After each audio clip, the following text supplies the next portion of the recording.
Na próxima quinta-feira, o Tribunal Permanente dos Povos irá apresentar a sentença final do julgamento do presidente da República, Jair Bolsonaro.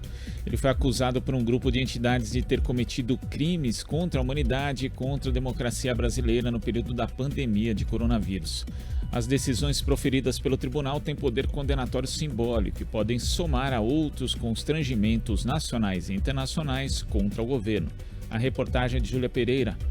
Na próxima quinta-feira, dia 1º de setembro, o Tribunal Permanente dos Povos irá divulgar a sentença final do julgamento realizado nos dias 24 e 25 de maio sobre a conduta adotada pelo presidente da República, Jair Bolsonaro, ao longo da pandemia de Covid-19. Bolsonaro foi acusado de ter adotado postura autoritária e de ter cometido crime contra a humanidade no período, ao propagar intencionalmente a pandemia no país, gerando a morte e adoecimento de mais de 680 mil brasileiros e afetando principalmente a população indígena, negra e os profissionais da saúde. A denúncia foi levada ao tribunal por um grupo de entidades composto pela Comissão Arns, Articulação dos Povos Indígenas do Brasil, Coalizão Negra por Direitos e pela Internacional de Serviços Públicos.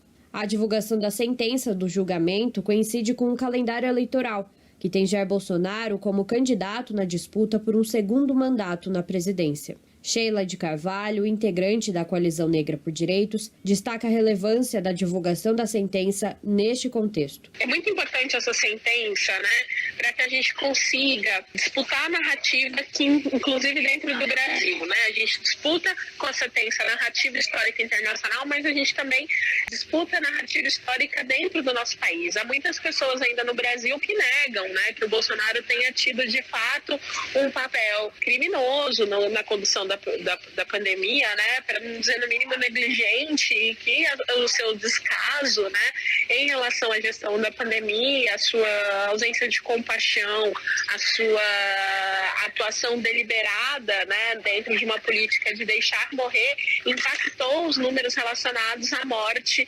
na pandemia, deixou as pessoas em uma situação maior de vulnerabilidade. A gente não precisava ter uma cifra tão assustadora de mortes dentro da pandemia se a gente tivesse tido uma gestão mais humanizada, uma gestão mais eficiente durante o período da pandemia. Então a gente quer que esse reconhecimento ele também pese dentro desse momento histórico tão determinante que o Brasil vive agora no segundo semestre. Fundado em 1979 na Itália, o Tribunal Permanente dos Povos é um dos principais mecanismos voltados à defesa da Declaração Universal dos Direitos dos Povos. Por meio da participação de entidades e movimentos sociais, são denunciadas violações de direitos humanos, com o principal objetivo de gerar a verdade, memória e reparação moral. As sentenças proferidas pelo tribunal não possuem efeito condenatório do ponto de vista jurídico, apenas simbólico. Membro fundador da Comissão Arns, Paulo Sérgio Pinheiro,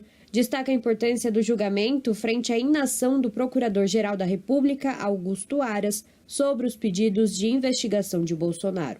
Além disso, segundo Pinheiro, o veredito deverá se somar a outros constrangimentos contra o chefe do Executivo, como as denúncias apresentadas ao Tribunal Penal Internacional, órgão que apresenta poder condenatório.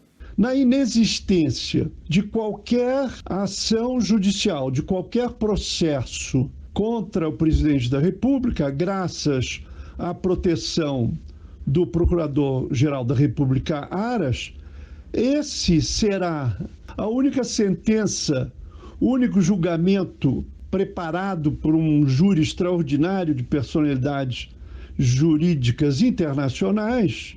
E é evidente que o valor será imenso.